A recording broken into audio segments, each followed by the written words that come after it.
आपका 28 ट्यूमर्स हैं large intestine में। It was the 4th stage of my cancer.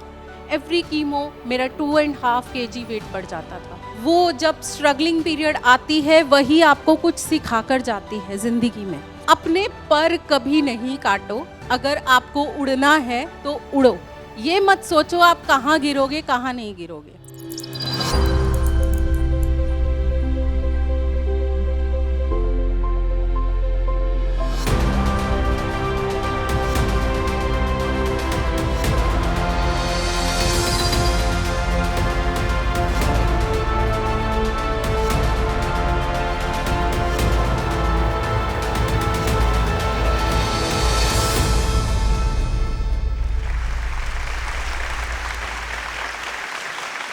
I am dietitian Deepika ए भाटिया।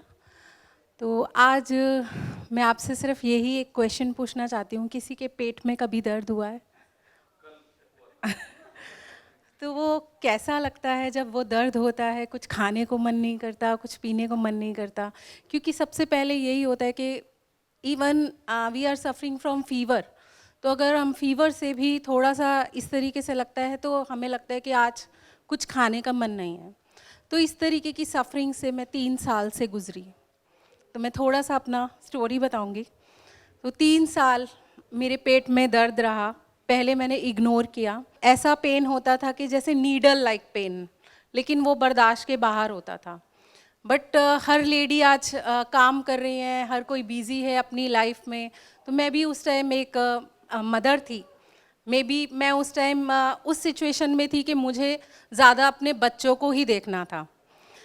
तो उस टाइम मेरे को लगता था कि ठीक है, कोई बात नहीं, क्योंकि लेडीज़ अक्सर ऐसा सोचती हैं कि कुछ पेन हो रहा है, छोड़ो, थोड़ा टैबलेट खा लो, थोड़ा गर्म पानी का सिकाई कर लो, तो ये सब कर लो। तो मैं भी तब ऐसा ही सोचती थी।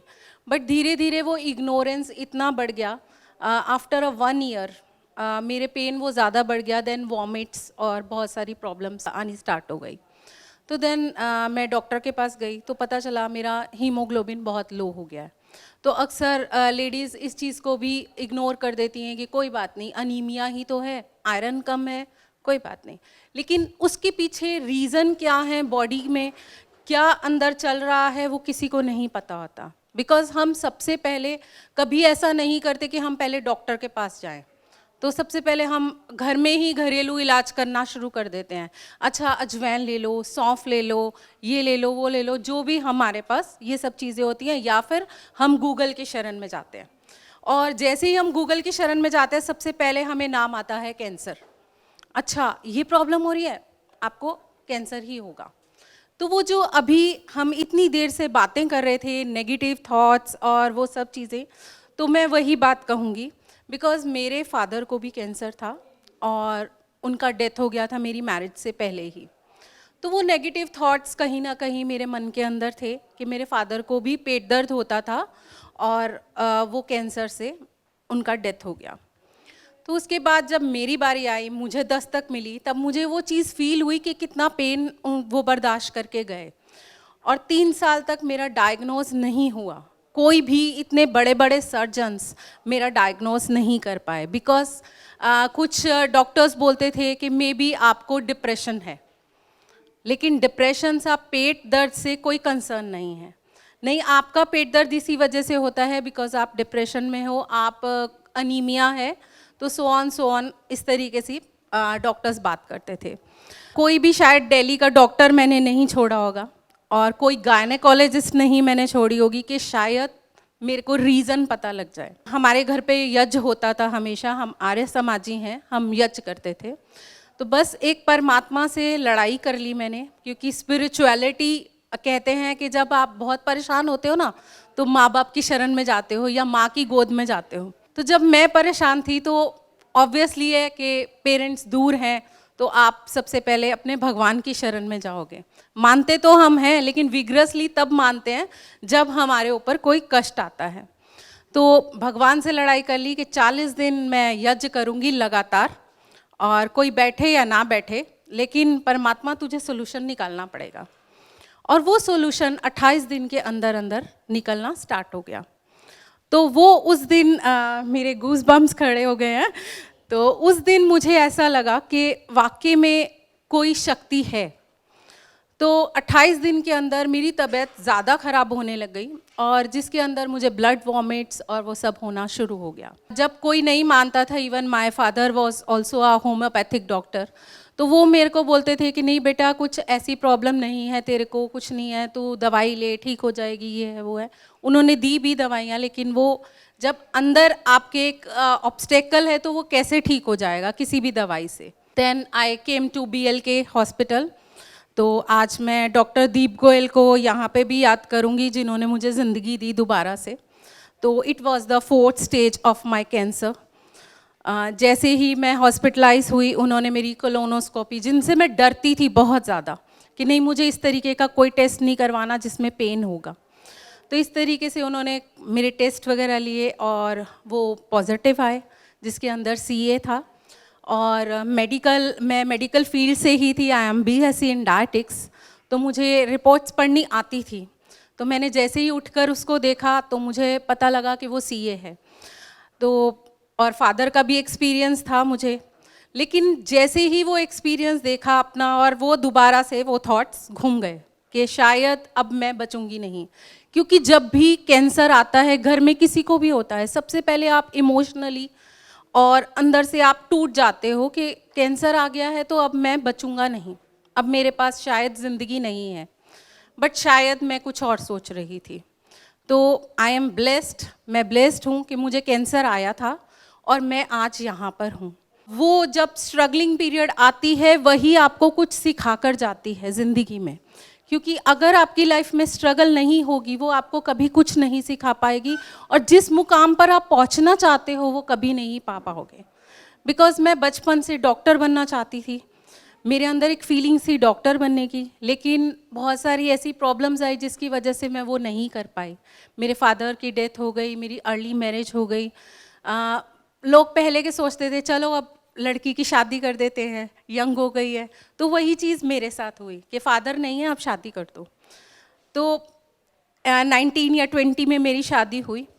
तो देन अपना मतलब संभालने लग गई अपने बच्चे, ये वो। 2 बच्चे हैं मेरे, दोनों ऑस्ट्रेलिया में पढ़ते हैं, अब्रॉड में, और I am 43 years old now.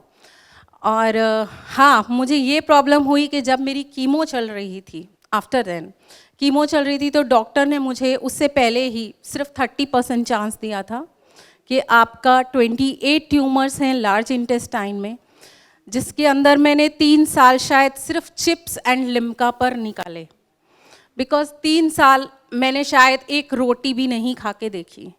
बहुत मन करता था, भूख लगती थी, मगर मैं कुछ नहीं खा पाती थी बिकॉज मेरे मुंह के अंदर तक एसिड आता था और बहुत सारी परेशानियां होती थी, जिसकी वजह से आज भी अगर मैं अपने आप को उस सिचुएशन में देखूं तो मैं बहुत परेशान होती हूं उस चीज़ से।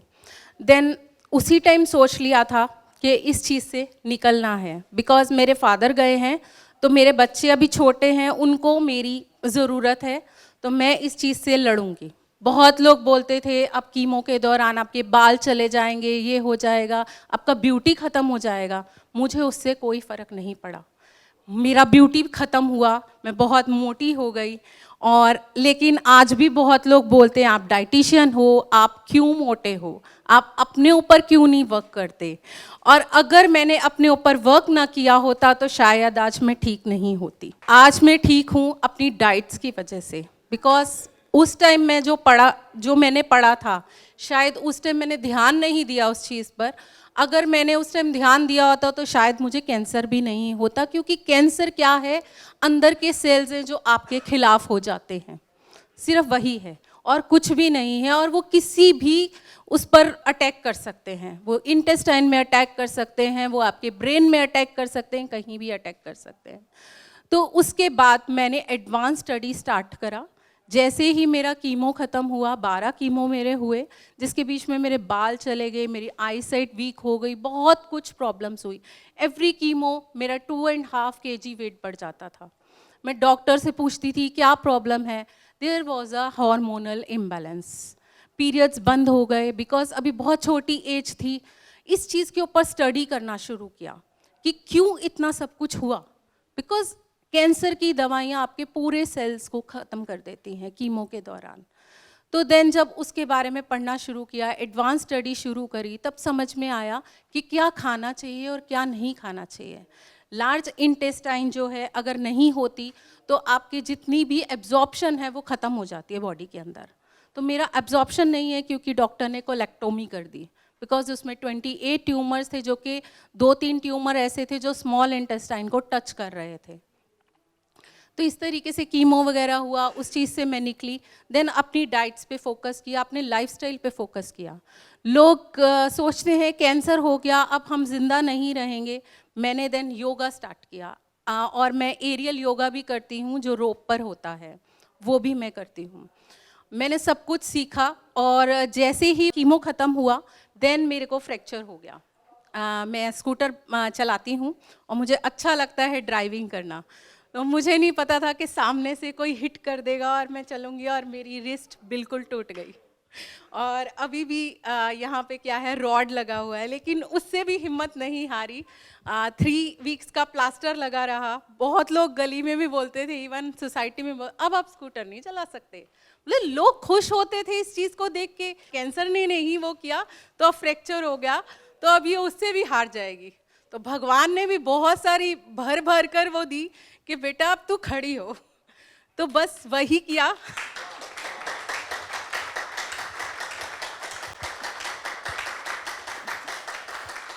देन उसके बाद कोशिश करी, बाइक महीने के बाद ही स्टार्ट कर दी चलानी, और उन्हीं लोगों के आगे मैं चलाकर जाती थी जो मुझे ये चीज़ बोलते थे। और आज भी स्कूटर खूब चलाती हूँ बिकॉज मुझे ड्राइविंग का बहुत शौक है। तो अपने पर कभी नहीं काटो। अगर आपको उड़ना है तो उड़ो। ये मत सोचो आप कहाँ गिरोगे कहाँ नहीं गिरोगे, क्योंकि अगर इंसान ऐसा सोचने लग जाए तो वो ज़िंदगी में कभी कुछ नहीं कर सकता। तो हमें उड़ना है अच्छे से। देन एडवांस स्टडी के बाद मैं आज अपना क्लिनिक चलाती हूँ, डाइट क्लिनिक। जो जितने भी थ्योरेपेटिक पेशेंट्स हैं वो मेरे पास आते हैं। जिस तरीके डायबिटीज़ है मैंने डायबिटिक रिवर्ट कर दी है, पीसीओडी रिवर्ट कर दी है, और अभी एक जस्ट पेशेंट आए हैं मेरे पास, वो ऑक्सीजन पर हैं और उनका 157 kg वेट है, और 1 महीने के अंदर उन्होंने 11 to 12 kg वेट कम किया। तो इस तरीके के मेरे बहुत सारे क्लाइंट्स हैं, इवन इंटरनेशनल क्लाइंट्स भी हैं। मैं पैसा कमाने के लिए ये काम नहीं करती हूँ। पैसा आता है तो अपने एनजीओ के लिए करती हूँ। मैं अपना एनजीओ रन करती हूँ, आस एक प्रयास के नाम से एनजीओ रन करती हूँ, जो सिर्फ कैंसर अवेयरनेस और कैंसर फ्री इंडिया ही चाहता है। मैं चाहती हूँ अगर मैं कैंसर से जीत सकती हूँ तो बाकी लोग भी जीत सकते हैं। तो ऐसा कभी नहीं होता कि कोई भी बीमारी आपको आए और वो रिवर्ट ना हो। भगवान अगर कुछ ऐसा देता है तो वो इसलिए देता है कि आप उस चीज़ से उभरो, आप स्ट्रगल करो। और हम देखो, अब जब हम पेरेंट्स होते हैं, बच्चे गिरते हैं, लुढ़कते हैं, कुछ भी करते हैं, क्या हम सारा दिन उनके पास खड़े रहते हैं? अगर वो ऐसा नहीं करेंगे, क्या उनको हम सिखा पाएंगे या वो उड़ना सीख पाएंगे? वो कभी कुछ नहीं सीख पाएंगे। तो परमात्मा भी हमें इसी तरीके से कुछ ना कुछ सिखाता रहता है अपनी ज़िंदगी में। हर कोई अपनी आइडेंटिटी खोजने के लिए चला है कि क्या आइडेंटिटी है मेरी। तो आज वही आइडेंटिटी हर किसी को चाहिए कि हम भी ऐसा कुछ कर दें ज़िंदगी में कि हमारे मरने के बाद भी हमारा नाम हो। बिकॉज आज हम जो जी रहे हैं वो इसीलिए तो जी रहे हैं, लेकिन हमारा फूड कहाँ है, हमारा खाना कहाँ है, हम वो ध्यान नहीं रखते। उस चीज़ के साथ साथ अगर आपको 24 घंटे मिले हैं तो 24 घंटे के अंदर मैं चाहती हूँ सबको ये बोलना कि अपने खाने पर ज़रूर ध्यान दें, अपने लाइफस्टाइल पर ज़रूर ध्यान दें। नहीं तो कोई ना कोई बीमारी जब दस्तक करती है, पैसे तो लगते ही हैं, लेकिन साथ में इमोशनल और बहुत सारी चीज़ें हमारे अंदर से निकल जाते हैं। ठीक है, स्ट्रगल करना अच्छी बात है, लेकिन इसका मतलब ये नहीं है कि आप इतना पेन बर्दाश्त करो। बिकॉज वो जो पेन है, आज भी अगर मैं वो याद करती हूँ तो शायद मेरे आंखों में से आंसू निकल आते हैं। That was very difficult for me. तो मुझे लगता है कि आई वॉज ब्लेस्ड कि मेरे को कैंसर हुआ था। तो आज मैं कभी नहीं सोचती कि मुझे कैंसर क्यों हुआ था। तो वो मेरे को रीज़न, जो मैं क्वेश्चंस अपने आप से पूछती थी, उसके मुझे आंसर्स मिल गए। Thank you so much.